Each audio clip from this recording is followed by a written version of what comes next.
Yo, what up y'all? Magikarp Poker here. Yo, what's up guys? Magikarp Poker here, back with another video. So today's August 16th. Well, it's 2 a.m. Just got to casino, Resorts World, the go-to spot, and looking to grind another 1-3 session. Unfortunately, I forgot my Magikarp card holder, but given that it's already pretty late, I just decided to, continue on without the Magikarp. So hopefully we can get win number 6 today. For those of you guys who are new here, basically, I've been a lifelong losing fish, unprofitable poker player, and I'm on my road to profit essentially. So around 3.5 weeks ago, I reached out to Arrow Poker, one of the best D.pler players in Vegas, and he decided to take me on as his disciple or acolyte or apprentice or what you want to call it. And today's going to be session number 33 since I started getting coaching. So far, we've been doing well on this grinder's journey. I can pop the numbers on the screen, but it's pretty inconclusive just because with poker, it's a long-term game. So I need to get more hours in to make sure that I am a profitable player since, short-term, I could just be running good, variance, all that good stuff. So the goal for the next 2.5 months is to get in hopefully 300 to 400 hours and then 500 hours by the end of the year. But yeah, been playing poker almost every day right now. Or actually every day. I took one rest day since I started getting coaching, but looking to get win number 6 today. That'd be awesome to go into the weekend tomorrow. And yeah, I think the last 2 sessions have been really swingy, so hopefully we can just have a chill session. Probably not gonna play super long just because the tables normally break around 6 a.m. at Resorts World. They rarely run overnight, so just looking to get some hands in and make some positive EV decisions. So let's head on into the 1-3 streets of Resorts World. In the first notable hand of the session, I looked down at pocket jacks and the hijack, so I bump it up to $16, and both the cutoff and button make the call.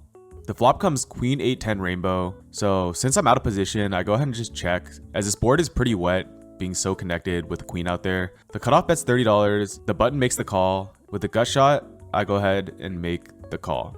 The turn comes an ace of clubs, and the action checks through.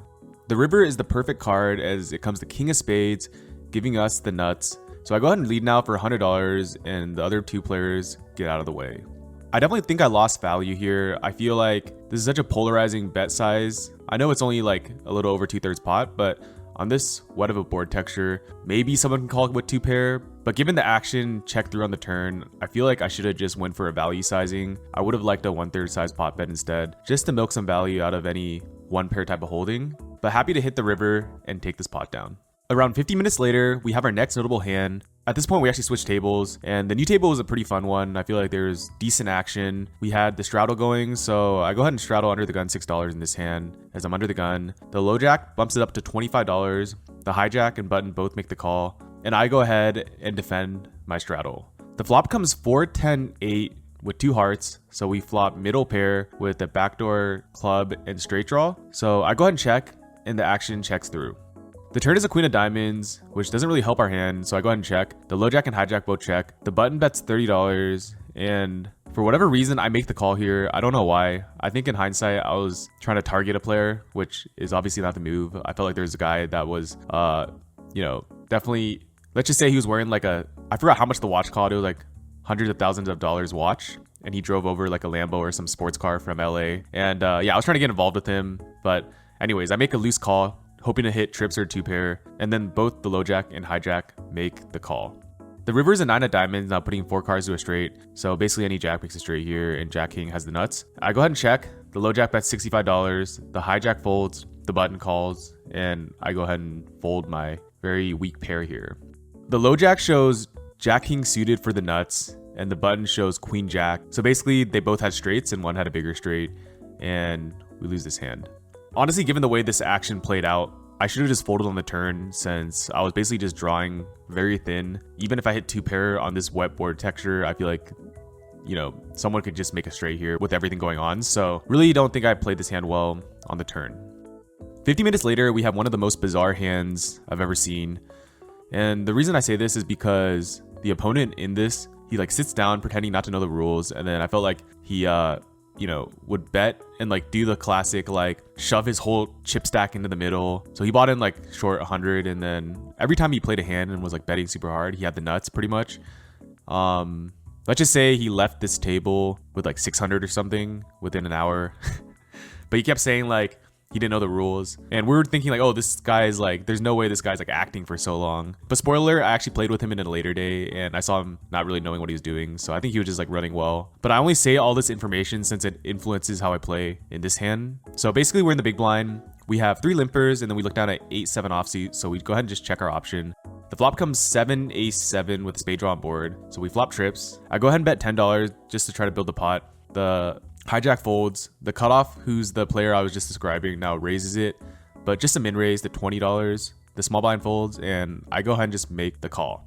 So this player has around $200 behind at this point, and I'm just thinking like, how can we get all the money in the middle, since I figured my trips would be good here, and perhaps he's just overvaluing an ace. So the turn comes a queen of clubs, and I go ahead and now check just to see what he does, and he bets $40, and I go ahead and make the call, looking to just get it in on the river. The river's a king of diamonds, and I go ahead and check once more, and now he shoves, doing the work for me, and I go ahead and snap call, and then he turns over his pair and says he has a pair, or he says he had like 2 pair or something. I can play the audio. Oh, I have pairs 17. Oh, pair of 17. Holy shit. Pair of 17, you got a full house. But basically he had a bigger full house, so he has queen 7 offsuit. So he just absolutely owns my soul in this hand. He later owns someone else's soul in a different hand, hitting like trips or something, and then went from 100 to 600. And this was after he tipped the dealer like $25 or $50. It was a really generous tip, which is awesome to see. But yeah, we lose this one. I mean, given the way this action played out, I feel like I probably could have got away from it if I wasn't, you know, targeting and profiling this player, just because it's one of those situations where I'm in the big blind. So typically I don't play this hand from any other position, maybe limping from the small blind at worst. But yeah, we lose the maximum on this one as the guy literally doubles up through us, and we'll move on to the next one.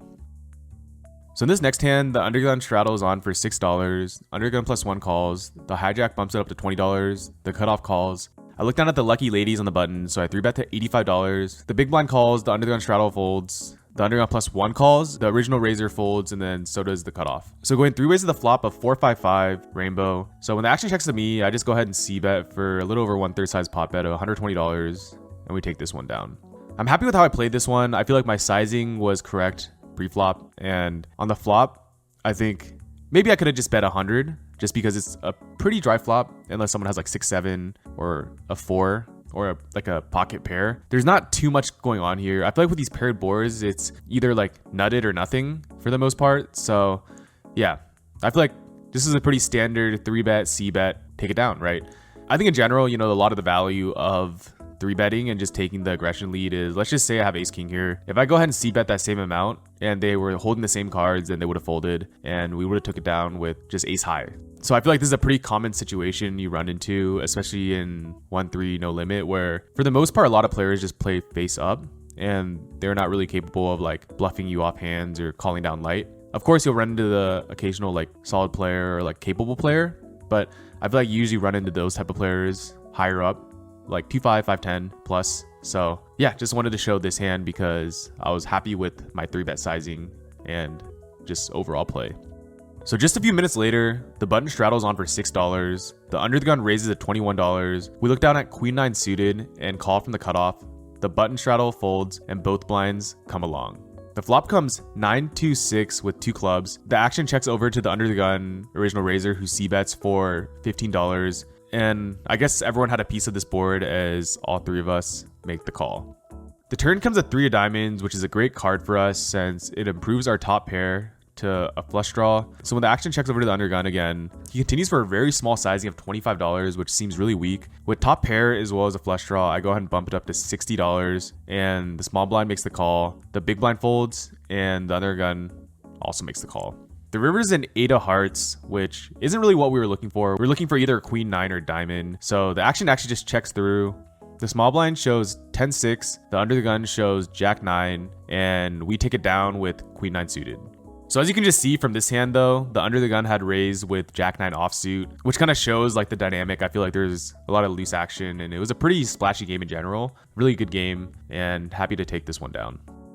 Just a few minutes later, we're in another notable hand. So the under the gun in middle position, limp. I go ahead and look down at pocket eights in the low jack, so bump it up to $15. The hijack button and small blind I'll call. The big blind gets out of the way, and the under the gun in middle position limpers also come along. So we're in 6 ways to a flop of 3, 5, 7 with 2 diamonds. So this is actually a decent flop for us just because we have an overpair as well as a backdoor straight draw. And I don't really expect this to hit the calling range of these players, as they'll probably have like ace-x or like middling high cards. So pretty good card for us with our specific holding. So when the action checks over to me, I go ahead and continuation bet for half pot, $45. The hijack button and small blind all get out of the way. The under the gun calls and the middle position fold. So going heads up to the turn, which is a 4 of clubs, now giving us a gut shot with the overpair still. I now go ahead and size up and bet $170, which is an almost pot size bet. And the reason for this is I just wanted to charge any draws, specifically the diamond draw. Perhaps this is what this guy was holding, but he goes ahead and makes the fold. Maybe he was also just holding a 1 pair type of holding, because to be honest, I feel like when you bet large, like if someone realistically had a diamond draw, they're gonna call here regardless of how big you bet, unless you like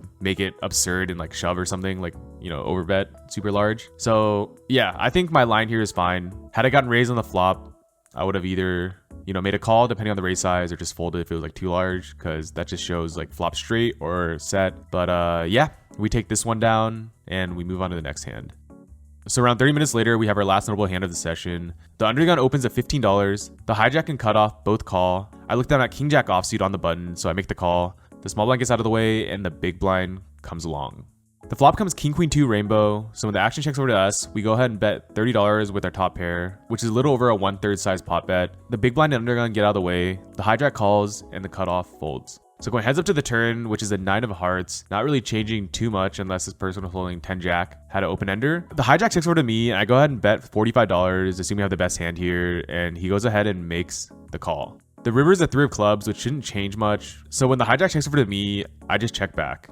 And he shows queen jack offsuit for a queen, so we take this one down. In hindsight, I feel like I could have made a small bet on the river and got more value. I feel like in the 1-3 streets, it's really important to get value, specifically thin value, on these type of situations where you have like top pair, especially since I thought I was good on the turn and it makes no sense for me to just check back the river. I feel like it's better to go for thin value and get raised out versus just checking back and seeing showdown and losing if he did have me beat. Not happy with how I played the river here. I think up until the river, my play was fine, but once we hit the river, I would have liked a bet of like $50 or so. Just something where, you know, he's kind of forced to call here in the sense that I could have had like a misdraw or something, or he might have thought he was good, right? Just because I don't think you'll get like check raise bluff that often in this situation. Whenever you face river aggression, usually the opponent has it in 1-3. So yeah, not really happy with how I played this hand, but nonetheless, happy to take this pot down.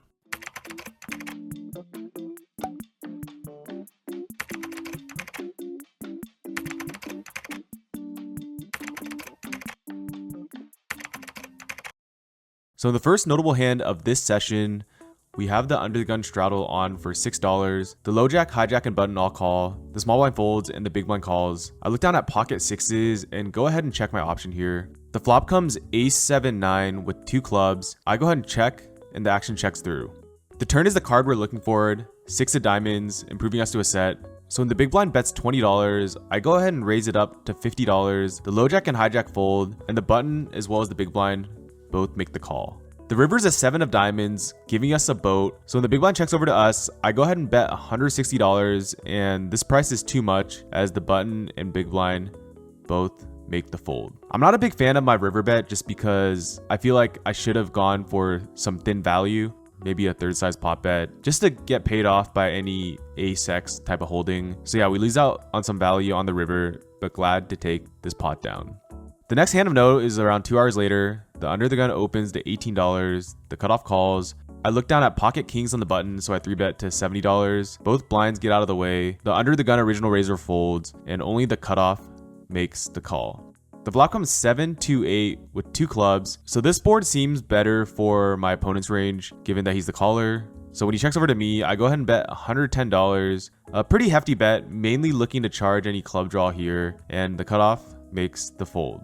Just wanted to show this hand since I'm pretty happy with how I played it in terms of 3-betting to the right sizing and then making a pretty strong flop bet. But I feel like in this spot, if they had a strong draw, such as an open-ender or a club draw, then they would have came along. Even top pair type holding, a lot of players will still make the call here, unless they are able to exploitatively fold. So yeah, pretty standard. I feel like just, classic 3-bet, C-bet, take it down. So yeah, that concludes this hand. A little over an hour later, we're involved in this hand where the under the gun limps, under the gun +1 bumps it up to $10. The hijack and cutoff both make the call. I looked down at pocket twos in the small blind, so I make the call, and then the big blind calls as well as the original limper. So going 6 ways to a flop of queen 2 ace with 2 diamonds, so we flop bottom set. I go ahead and check, planning on check raising. The undergun checks. Undergun +1 bets $20. The low jack calls. The cutoff folds. And now I raise to $60, a 3x raise size to the original bet. It folds all the way back to the low jack, who makes the call. The turn is a queen of spades, which improves us to a boat, so this is a great card for us. Feeling good about my hand, I go ahead and check once more, and then he bets $20 again, and I go for the double check raise, raising to $60, and he goes ahead and makes the call yet again. The river is probably the worst card in the deck. It's an ace of clubs, so now basically any ace beats us, any queen beats us, and essentially our full house gets counterfeited. So I go ahead and check now, hoping to just see a showdown, and he goes ahead and bets $100. I just fold face up out of frustration. He shows ace-8 suited, so it's good that we get some peace of mind we made the right fold. But yeah, I think the only thing I could have done in this situation is perhaps raise bigger on the flop and then bomb the turn, or like raise bigger on the turn with my second check raise. But also, with such a strong hand, we kind of want to keep we want to keep the guy in, right? So yeah, I feel like this was just an unfortunate run out. I thought it would have been cool to get a nice, double check raise and then donk river type of line here, but unfortunately, that's not the case. So a few minutes later, the undergun straddle's on for $6. The hijack and cutoff both call, and I look down at pocket aces on the big blind, so I bump it up to $36. It folds back to the cutoff, who makes the call. The flop comes ace-10-6 rainbow, so given that it's only heads up and we're super strong here with the nuts, I actually go ahead and check, and the cutoff checks back. The turn is a 7 of diamonds, now making this board a bit more wet, bringing in a diamond draw, so I want to start charging for any draws. I go ahead and bet $45, and the cutoff gets out of the way.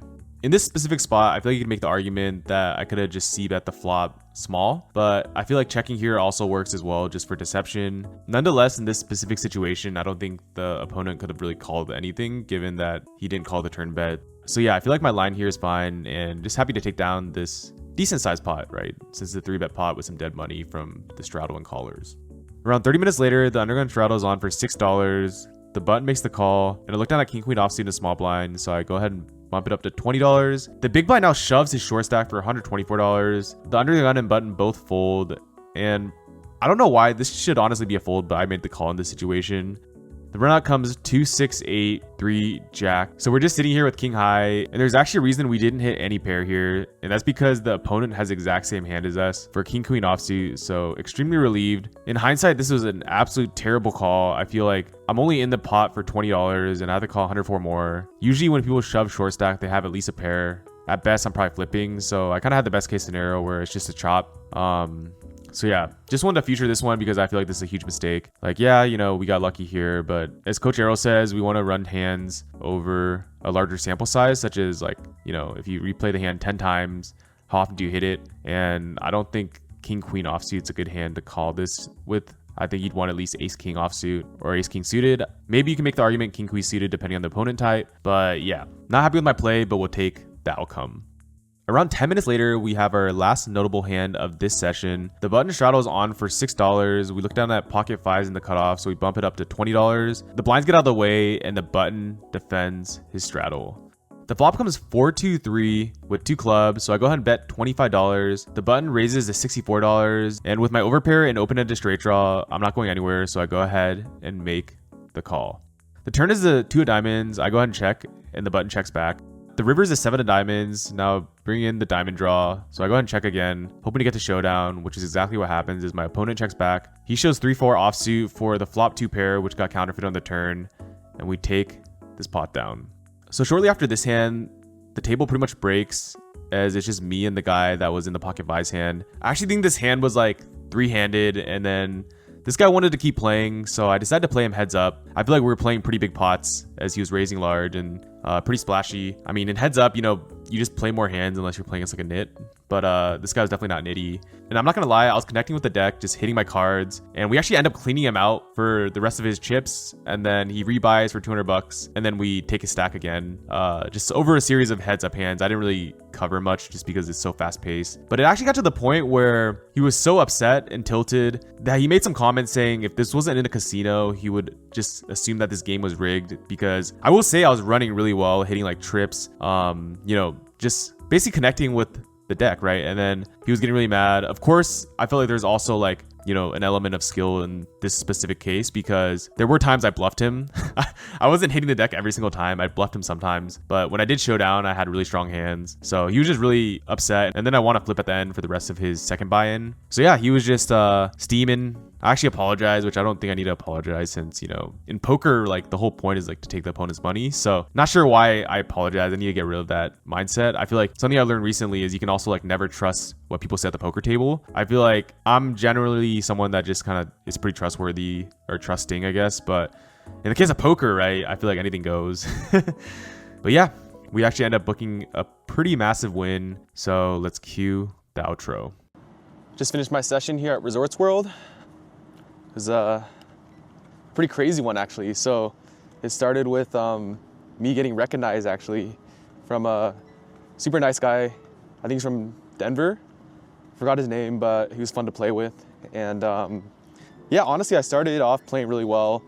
Was up like 200 and just sitting in my stack for quite a while. And then the pocket twos hand happened where I did the double check raise, and I got counterfeited basically, and then folded on the river to the bet. I talked to Coach Arrow. He said I should have led the turn bigger or check raise on the turn bigger, just because bottom boat is very vulnerable in that kind of situation. And he mentioned that in his vlog as well. So made a mistake there, and then was pretty much back to even, dipped below even for a little bit, and then went back up again, which was cool to see. Honestly, I thought I played pretty well. I didn't really get tilted too much.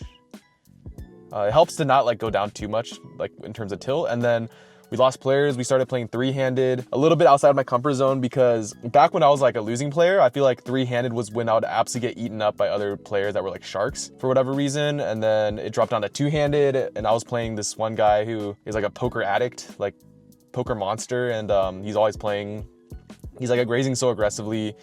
Every hand is like $20 pre-flop basically, or 3-bet to like 50 to 60. So at first I was kind of like nervous and scared and just kept over folding, but then I kind of realized like, oh, with heads up, the range is so wide. And I started running like insane, to be honest. I was winning almost every hand. And then the hands I wasn't winning, I was able to bluff him off. So yeah, like we started heads up where like he probably had like 400 or 500. I took all of that. Then he rebought for like 160 or 180 or something. And then I took that as well. I kind of wanted to leave when I was already up. Like my stack was like 600 or 700 and I was up 200 to 300. But then I kind of felt bad because he wanted to keep playing and get his money back. So then I kept playing, then I took his whole stack at the end. And then he rebought again. I was like, oh, I want to leave, and then I'll play for 15 more minutes. Then he just shoves. I have Jack 10 offsuit. So I was like, okay, I'll give you action. So I call for 160. And then I like runner and like hit a straight. So I was just running insane. And then he started complaining about how like, if this wasn't a casino, he would never play here again because we're like cheating or colluding or whatever. And then I was like, oh, I'm sorry, like, I'll give you your money back on the all-in. And then it was like such a weird situation. Then the poker room manager was just telling me like, yeah, like you don't have any obligation to play him heads up. Like there's another guy, Bill the Crusher, this like older gentleman, super nice. He was like 3.2K stack. He like stacked 5 or 6 people at least when I was at the table, and then he just got up and left when he wanted to. So he was making the point like, Bill didn't stay on the table to try to get a bunch of little stacks. It's one thing if someone buys in 200, tries to set mine, and then rebuys a few times. But then if this guy is just buying in short once or twice, he's basically making a point that like playing heads up, I have like nothing to really gain and then just a lot to lose since I'm sitting on 1,000. And I was like, yeah, I mean, that's a good point. So it was just like a weird thing all around. I felt kind of bad. Like, cause like we're, this guy's pretty nice. We're like talking, it's like telling me his life story. And like I've seen in the past 3 nights. But it's also like poker is a game where you're trying to take other people's money. So I don't know what the etiquette is. Like, tell me down below in the comments, like when you guys play heads up, like how do you leave? Do you just set like a hard stop time, since there's going to be a winner and there's going to be a loser, and the person that's losing wants to keep playing and the person that's winning probably wants to lock up their profits. So I don't really know what the resolution is there. But in terms of the numbers, I was in the game for 400 and then out for 1,100. And my tips were higher just because we're playing short-handed, a lot of hands. And also, like, I don't know, for me, like, yeah, I'm trying to be a profitable grinder, but I don't really care that much about the hourly. I'm like very generous with my tips, to be honest. And that's just because like I feel like the dealers at Resorts World are like some of the best in Vegas, and super professional. The poker room manager is super awesome, all of them. So I just really enjoy the environment to play poker in because I'm playing like a lot of poker right now. So I don't know. I feel like I'm a big fan of taking care of your dealers. But yeah, that's pretty much it. Like. Crazy day. I didn't expect to play like heads up, and then I ran really well, obviously, but then this guy got mad at me, or he was just mad. He was like tilted, obviously, but then he got mad at the dealer, and it was like, oh, it was so messy. But win number 7, so we'll take it. Hoping for win number 8 tomorrow, and yeah, that's gonna do it for this video. Hopefully you guys are enjoying the journey. Like, this is honestly kind of insane for me to even win this many sessions because I'm just like a losing player. Or that's like my previous identity. But then once I started getting coaching, started playing better, getting more hours in, things have been going well. Hard to tell if it's just variance or, you know, actual skill, but we'll find out with more hours, right? So with that being said, I need to go back, probably get some sleep in a bit, and then get ready for the next day. Peace.